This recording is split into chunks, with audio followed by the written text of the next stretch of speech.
तो चलिए सबसे पहले सीखते हैं what is matrices.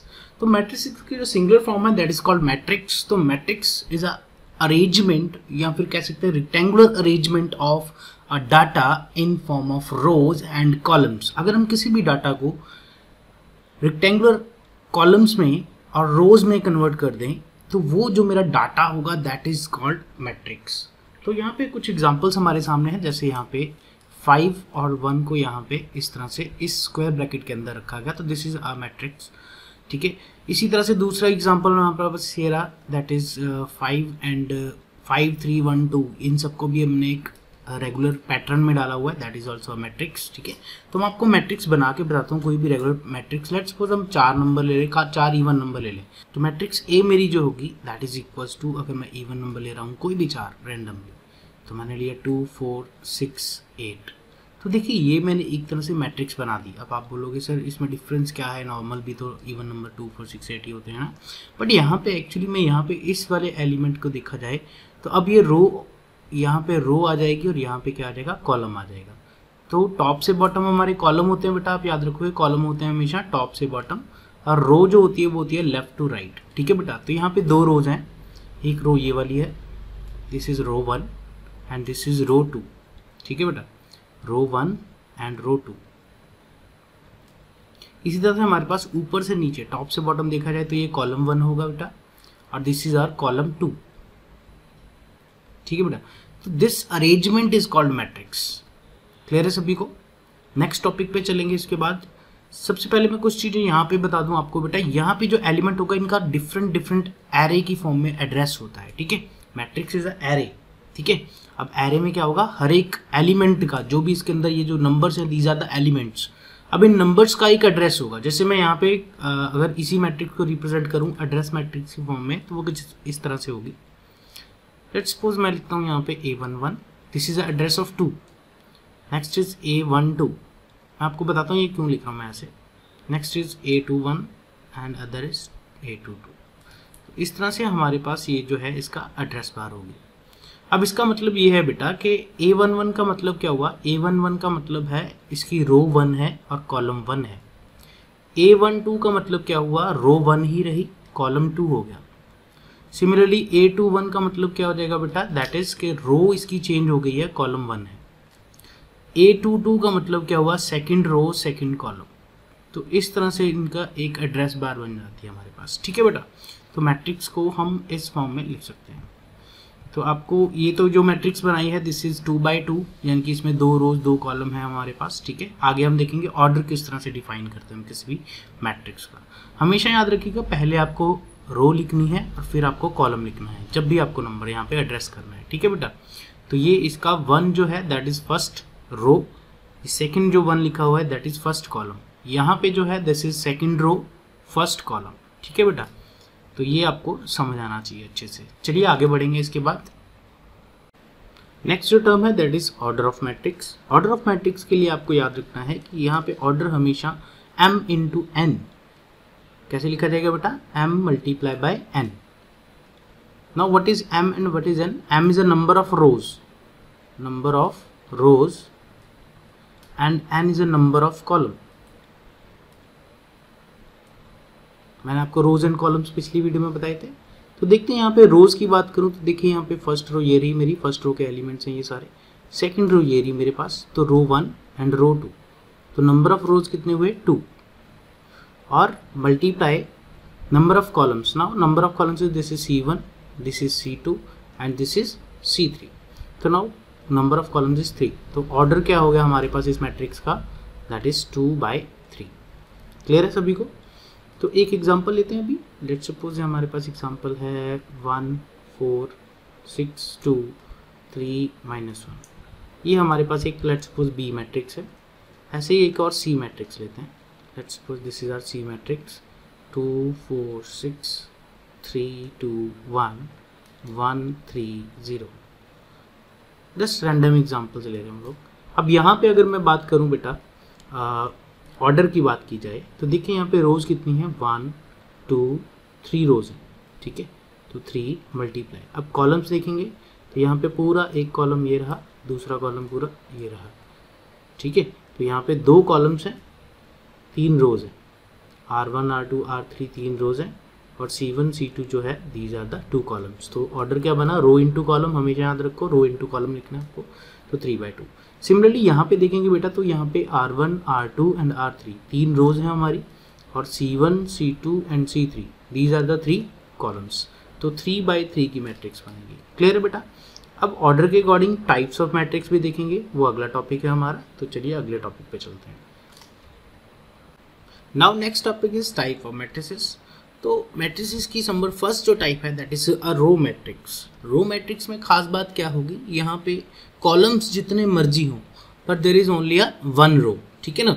The matrix which has only one row, जिसके अंदर सिर्फ एक ही रो आए, that is my row matrix. Column जितने मर्जी हो सकते हैं बेटा, ठीक है। एग्जाम्पल के तौर पे आपको यहाँ पे ए बी की फॉर्म में बता रखा है। लेट्स सपोज मैं आपको एक और एग्जाम्पल दे दूँ। लेट्स सपोज हमारे पास है 1 2 3 4।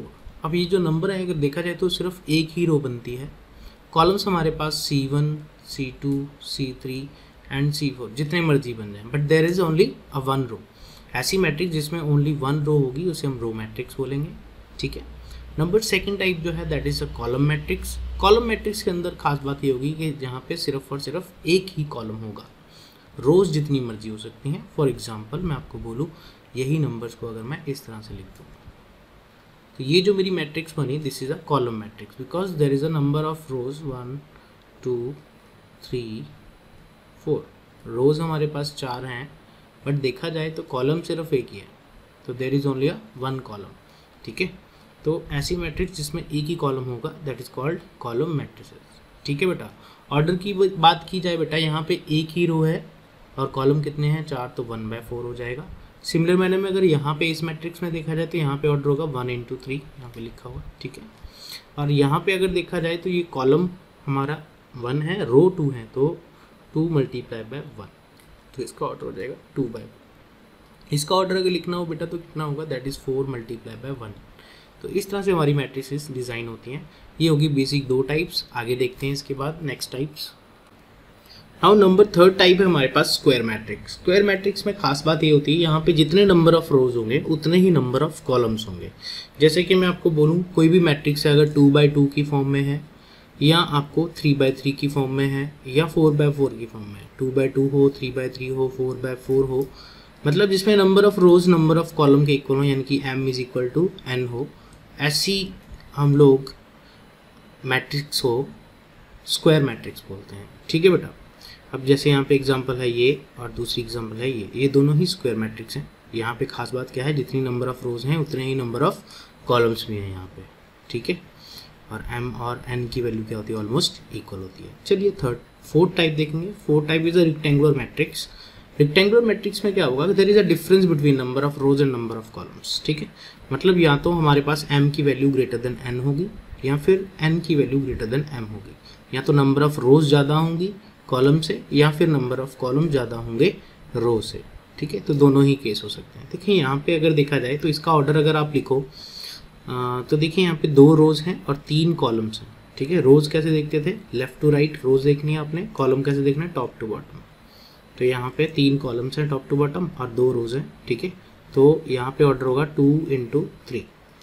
चलिए तो यहाँ पे अगर ऑर्डर की बात की जाए तो यहाँ पे देखो रो 1 रो 2 रो 3 3 रोज हैं और 2 कॉलम्स हैं। तो यहाँ पे जो ऑर्डर रहेगा दैट इज 3 × 2।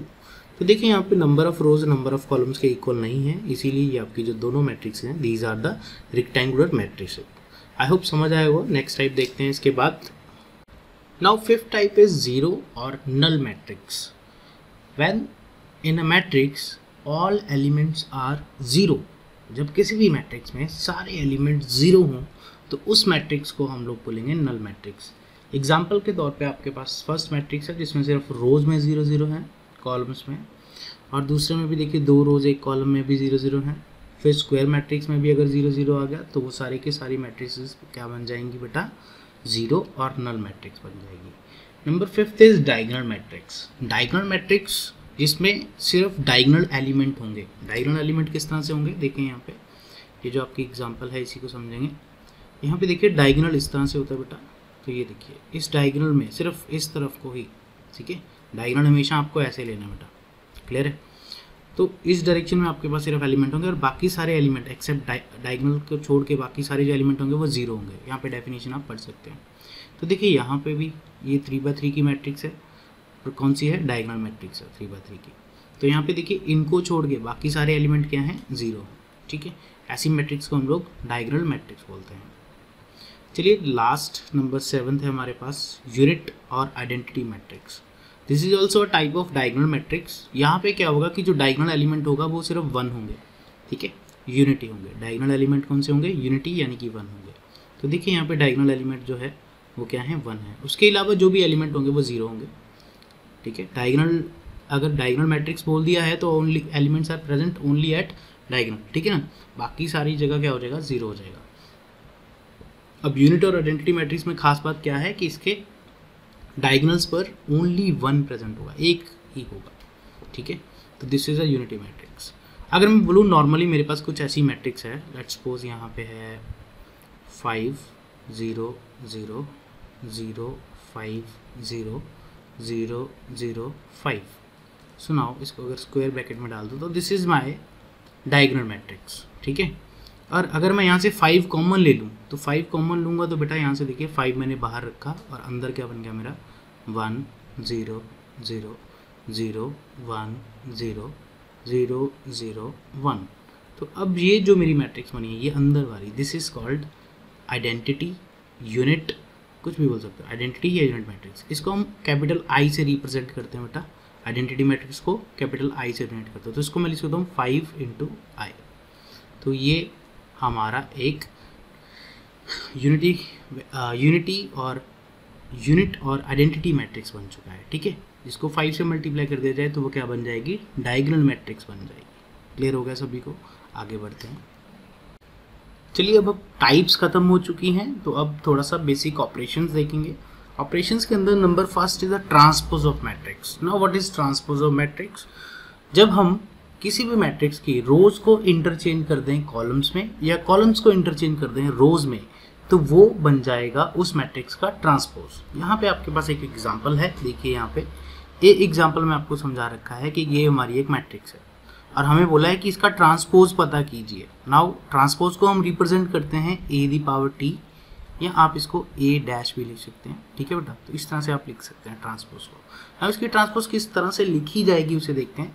तो देखिए यहाँ पे रोज हैं 2 और जब इसका ट्रांसपोज कर दिया तो रोज बन गई 3 और कॉलम्स थे यहाँ पे 1 2 3 और रोज 3 बन गई, कॉलम 2 हो गए, मतलब रोज कॉलम बन गया और कॉलम रोज। अब कैसे करना है आपको, तो आपको क्या करना है, पहले आप एक रो उठाओगे यहाँ से 2 3 1। अब इसको आप ऊपर से नीचे की ओर लिखना शुरू करोगे इस तरह से 2 3 1।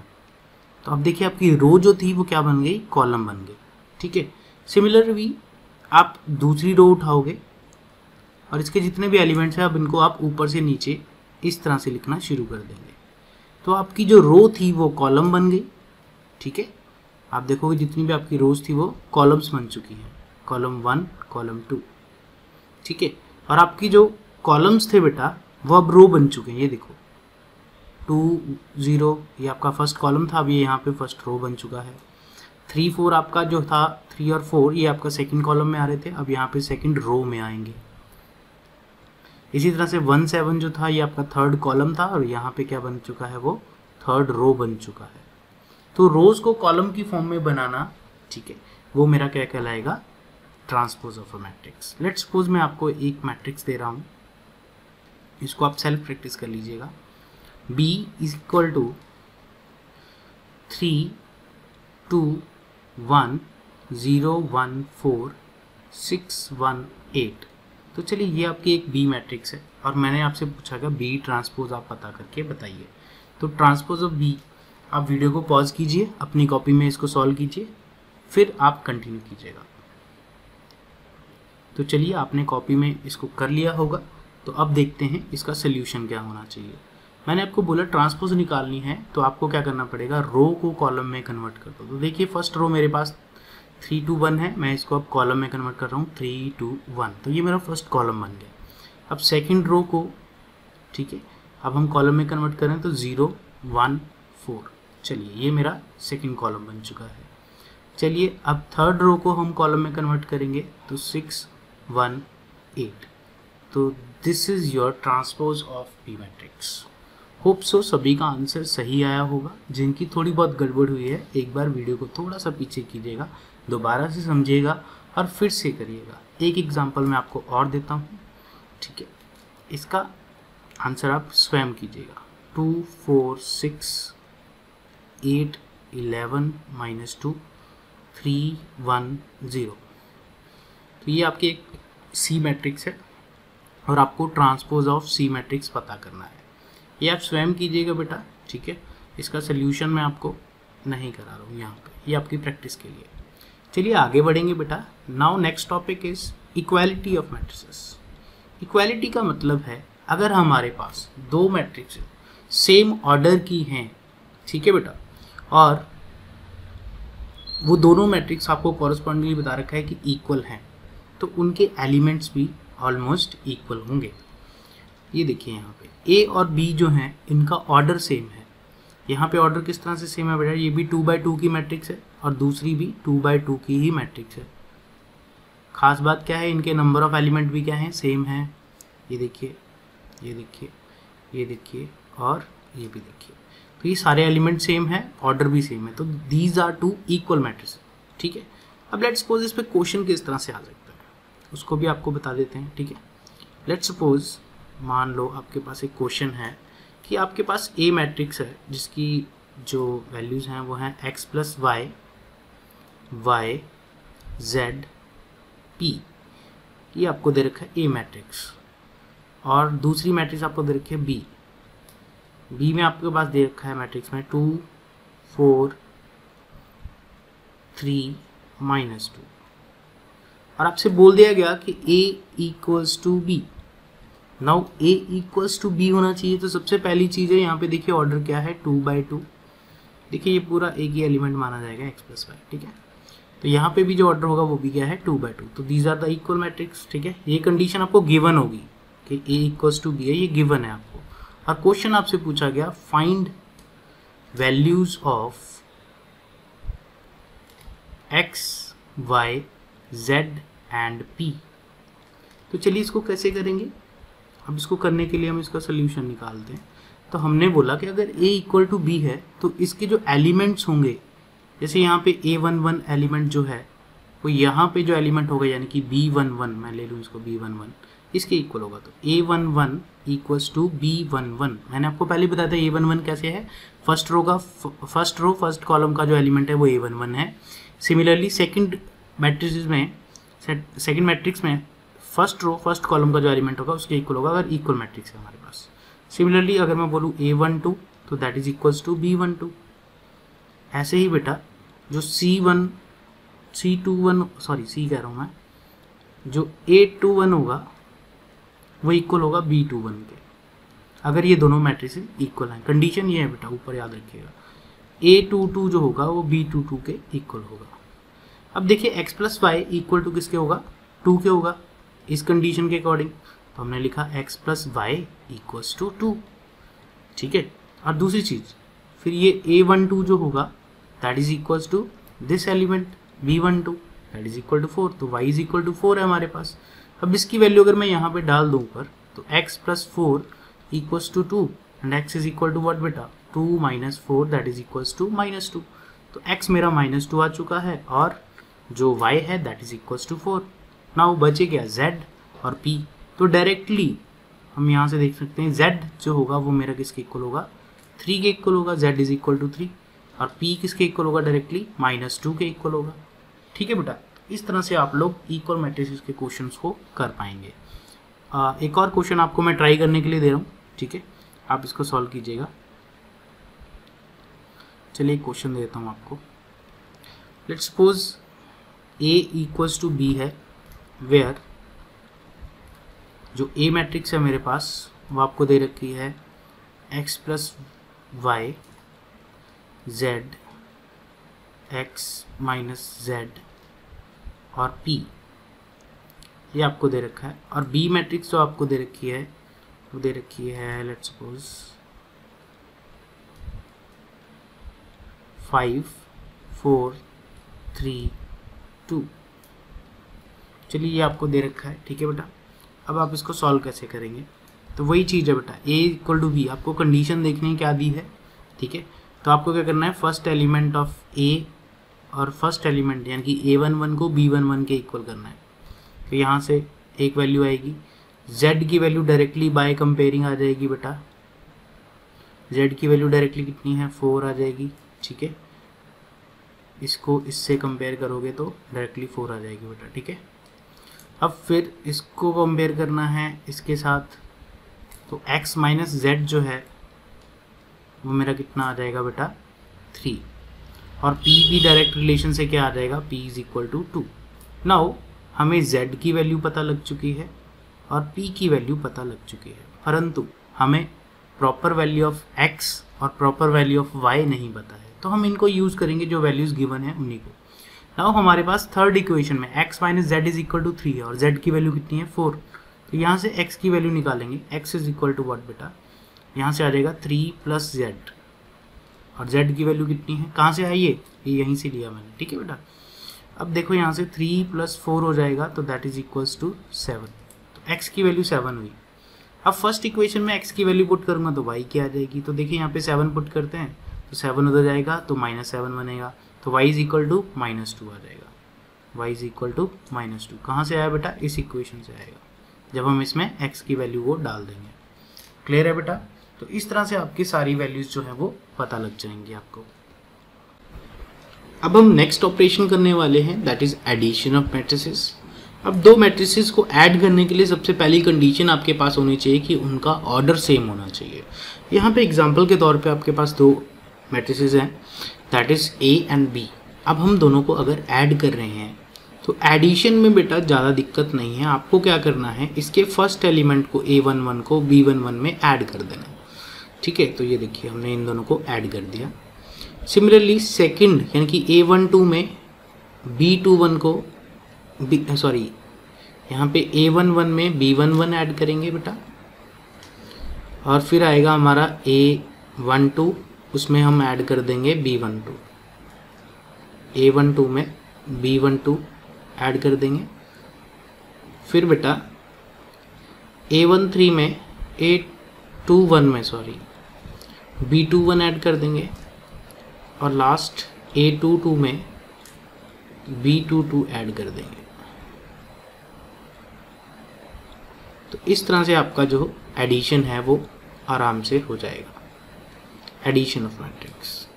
तो देखिए यहाँ पे हमारे पास दो थे, 2 + 3 हो गया 5, 1 + 2 ये हो गया 3, 5 + 1 that is equal to 6, 6 + 4 equals to 10। तो इस तरह से हमारे पास एडिशन हो जाएगी। अभी एक मैं आपको मैट्रिसेस देता हूँ A, जिसके एलिमेंट्स हैं 3 0 -1 2 1 8 6 0 4, और B मैट्रिक्स है आपके पास दैट इज 2 0 1 -1 0 -1 0 0 6। चलिए बेटा आपको इन दोनों मैट्रिक्स को ऐड करना है, A + B कैलकुलेट करना है। वीडियो को पॉज कीजिए, जल्दी से इसको ऐड करके बताइए। बिल्कुल आपने सॉल्व कर लिया होगा, अगर नहीं किया है तो वीडियो को पॉज कर लीजिएगा, मैं आपको सॉल्व करके यहाँ पे इसका आंसर दे रहा हूँ, ठीक है बेटा। पहले सॉल्व कर लो पॉज करके, एंड देन जो इसका आंसर होगा बेटा वो देखते हैं। देखिए A + B आप लिखोगे तो सबसे पहले आपको मैट्रिसेस पूरी लिखनी है और बीच में क्या डालना है, प्लस डालना है। किस तरह से, ये आपकी A मैट्रिक्स होगी, प्लस डाल के आप लिखोगे इसकी पूरी B मैट्रिक्स। अगर आप सीधा डायरेक्टली प्लस करके आंसर लिख दोगे वो आपका क्या है, एक नंबर खा जाएगा। तो देखिए मैंने अब यहाँ पे पूरी की पूरी ये वाली मैट्रिक्स यहाँ पे आप लिखेंगे, ये पूरी मैट्रिक्स आप यहाँ पे लिखेंगे, ठीक है बेटा। मैं बार बार नहीं लिख रहा हूँ, अपना टाइम बचा सकता हूँ पर तुम लोगों को समझाने के लिए। चलिए A + B करना है, तो नाउ हमारे पास जो आंसर होगा देखिए 3 + 2 यहाँ पे आएगा, 3 + 2 हो जाएगा मेरा 5। इसके बाद बेटा 0 + 0 हो जाएगा 0। फिर उसके बाद बेटा यहाँ पे 5 था, यहाँ पे 0 आएगा। फिर -1 + 1 कितना हो जाएगा, 0 हो जाएगा बेटा आपका। फिर 2 + -1 इज़ 1, फिर 1 + 0 is 1, 8 + -1 is 7, 6 + 0 is 6, 0 + 0 is 0, 4 + 6 is 10। तो ये आपका आंसर हो जाना चाहिए। ठीक है बेटा, तो आई होप आपको एडिशन समझ आई। चलिए अब सब्ट्रैक्शन समझते हैं। सब्ट्रैक्शन के लिए सेम रूल है कि हमारे पास बेसिकली दोनों ही मैट्रिक्स का जिनको भी सब्ट्रैक्ट करना है उनका ऑर्डर सेम होना चाहिए। तो ऑर्डर यहाँ पे देखिए, यहाँ पे भी 2/2 की मैट्रिक्स है और ये भी 2/2 की मैट्रिक्स है। अब इन दोनों को अगर सब्ट्रैक्ट करें तो चलिए वीडियो को पॉज करें और डायरेक्टली सब्ट्रैक्ट करना है बेटा। सिमिलरली A11 में से B11 जो है आपको माइनस करना है, यहाँ पे लिखोगे। फिर जो A12 होगा उसमें से B12 माइनस करोगे, यहाँ पे लिखोगे। फिर उसके बाद बेटा A21 में B21 माइनस करके यहाँ लिखोगे और लास्ट A22 में से B22 को माइनस करोगे। आपको अगर A - B लिखा है तो ठीक है बेटा। एडिशन में बेटा एसोसिएटिव और कम्यूटेटिव दोनों रूल्स लग जाते हैं, यानी कि A + B = B + A होगा, ठीक है। बट सब्ट्रैक्शन में नहीं लगता यहाँ पे। तो B - A का मतलब उल्टा हो जाएगा। B - A का मतलब हुआ कि पहले आपके पास यहाँ पे B11 होगा, माइनस करोगे उसमें से A11 का एलिमेंट। सिमिलरली यहाँ पे B12 आ जाएगा, मतलब ये पहले वाले आ जाएगा, A वाले टर्म्स पीछे आ जाएंगी। A12 आ जाएगा इसमें से माइनस करके। फिर यहाँ पे B21 में से A21 माइनस करोगे। सिमिलरली B22 में से A22 माइनस करोगे। तो B - A ≠ B, A - B ≠ B - A होगा, ठीक है बेटा। ये भी याद रखना आप। कम्यूटेटिव एसोसिएटिव यहाँ पे लगता है एडिशन में, सब्ट्रैक्शन में नहीं लगता, ठीक है। तो आप इसको ज़रा पॉज करके जल्दी से सॉल्व कीजिए, उसके बाद मैं आपको इसी का आंसर बताता हूँ। वीडियो पॉज कर लीजिए और जल्दी से इसका आंसर निकाल के बाद में मेरे साथ टैली कर लेना, ठीक है बेटा।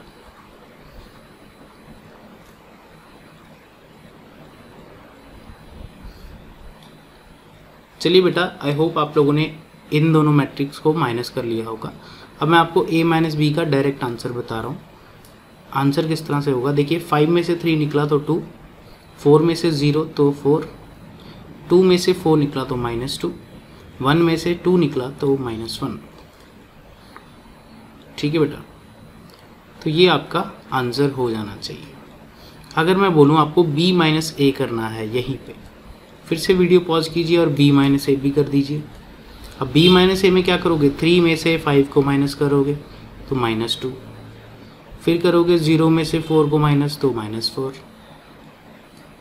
फिर करोगे 4 में से 2 को माइनस तो 2, और फिर करोगे 2 में से 1 को माइनस तो 1।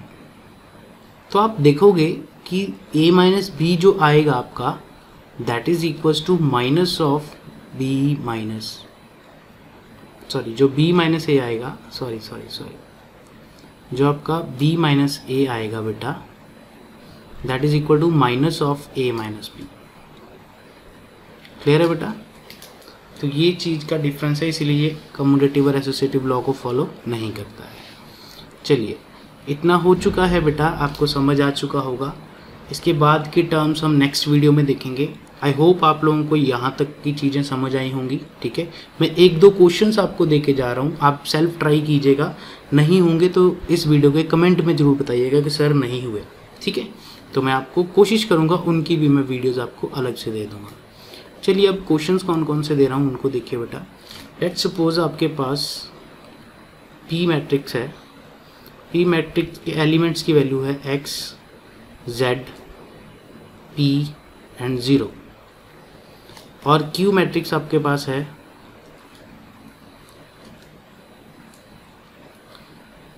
हाँ जी। तो Q मैट्रिक्स के जो एलिमेंट्स हैं उनकी वैल्यूज है आपके पास 3, 2, -1 एंड X + Y। सुनाओ, आपसे क्वेश्चन पूछा गया, find X, Y, Z and P if P matrix equals to Q matrix. ये कंडीशन आपको गिवन है और आपको ये चीज़ें पता करनी है। चलिए, ये मेरा क्वेश्चन नंबर 1 होगा बेटा। सेकंड क्वेश्चन आपको पूछा गया कि इसी का ही सेकंड पार्ट है। फर्स्ट पार्ट ये रहा आपका, ठीक है। इसी का सेकंड पार्ट लगा लो आप, फर्स्ट क्वेश्चन सेकंड क्वेश्चन नहीं दे रहा, इसका सेकंड पार्ट देखो। फाइंड, आप पूरी मैट्रिक्स में वैल्यूज पुट कर लेंगे जितनी भी आएंगी ना, इसको वैल्यू पुट कर लेना, पी और क्यू मैट्रिक्स पूरी हो जाएगी आपकी, ठीक है। तो find P plus P transpose, Q plus Q transpose, और लास्ट होगा आपका and P transpose plus Q transpose. चलिए थर्ड पार्ट दे रहा हूँ इसी क्वेश्चन का बेटा।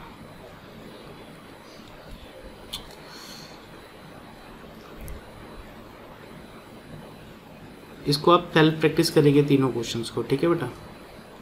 तो थर्ड पार्ट है आपका find P plus 2Q comma P plus 3Q dash, dash का मतलब ट्रांसपोज है, 3 का मतलब है 3 से मल्टीप्लाई करना। मैं आपको थोड़ा सा हिंट दे देता हूँ थर्ड पार्ट का, क्योंकि ये हमारा नेक्स्ट पार्ट में आएगा, तो मैं थोड़ा सा हिंट देना चाहूँगा। इसका स्क्रीनशॉट ले लो बेटा, एक बार स्क्रीनशॉट लो जल्दी से। यस, स्क्रीनशॉट ले लिया होगा आपने। तो चलिए मैं थर्ड पार्ट का हिंट देता हूँ, इसका स्क्रीनशॉट आप अलग से लीजिएगा। थर्ड पार्ट में अगर आपको बोला गया, लेट सपोज मेरा क्यू जो आया, सपोज मैं मतलब आंसर नहीं दे रहा हूँ आपको, अपनी तरफ से वैल्यू लिख रहा हूँ। लेट सपोज आपका ये 102 है, ठीक है, और आपसे बोला गया 3Q। तो 3Q का मतलब है 3 मल्टीप्लाई बाय होल मैट्रिक्स, जितना भी ये पूरी की पूरी मैट्रिक्स होगी हर एक एलिमेंट को 3 से मल्टीप्लाई करना है। तो हर एक को 3 से करना है, याद रखिएगा। तो इससे 3 2 जा 6 हो जाएगा, 3 3 जा 9 हो जाएगा, 2 2 जा 4 हो जाएगा, 4 3 जा 12 हो जाएगा, और ये 1 था, 1 3 जा 3, 2 3 जा 6, 3 1 जा 3, 3 0 जा 0, 3 2 जा 6। तो ये आपकी मैट्रिक्स बन जाएगी न्यू 3Q, ठीक है बेटा। अगर आपको बोला 3Q डैश, तो आप पहले Q का ट्रांसपोज निकालोगे और उसको फिर से सारे एलिमेंट्स को 3 से मल्टीप्लाई कर दोगे। तो इस तरह से करके आपका आंसर आएगा, ठीक है। हिंट मैंने आपको दे दिया है, इसका भी स्क्रीनशॉट आप ले लो, और ये सारे क्वेश्चंस आप ट्राई कीजिएगा। नहीं होगा तो इस वीडियो के कमेंट में आप मेरे को ज़रूर बताइएगा, सॉल्व कीजिएगा, उसके बाद दोबारा आइए चैनल पे और यहाँ पे वीडियो के नीचे कमेंट कर दीजिए, ठीक है। और जिन बच्चों ने ये चैनल अभी तक सब्सक्राइब नहीं किया है, कर लो बेटा, तुम्हारे काम का है। मैं यहाँ पे ICSE CBSE कोई भी क्लास हो, 9th से लेके 12th के बीच में सारी वीडियोस डालता हूँ बेटा, ठीक है। मैथ्स से रिलेटेड, साइंस से रिलेटेड, कोई चैप्टर की आपको प्रॉब्लम है, कोई चीज़ नहीं समझ आती, फिजिक्स केमिस्ट्री, ICSE वालों के लिए स्पेशली ये चैनल मैंने अभी शुरू किया है बेटा। पहले मैं CBSE डाल रहा था, पर अब से ICSE भी शुरू किया है। तो आपको अगर लग रहा है कि मेरे को सर ये वाला चैप्टर फिजिक्स का नहीं आता, ये केमिस्ट्री का नहीं आता, या ये मैथ का नहीं आता, तो आप मेरे को कमेंट में बताइए, मैं उसकी वीडियो आपको ज़रूर दूंगा बेटा, गारंटीड आपको वीडियो वो मिल जाएगी, ठीक है बेटा। Now take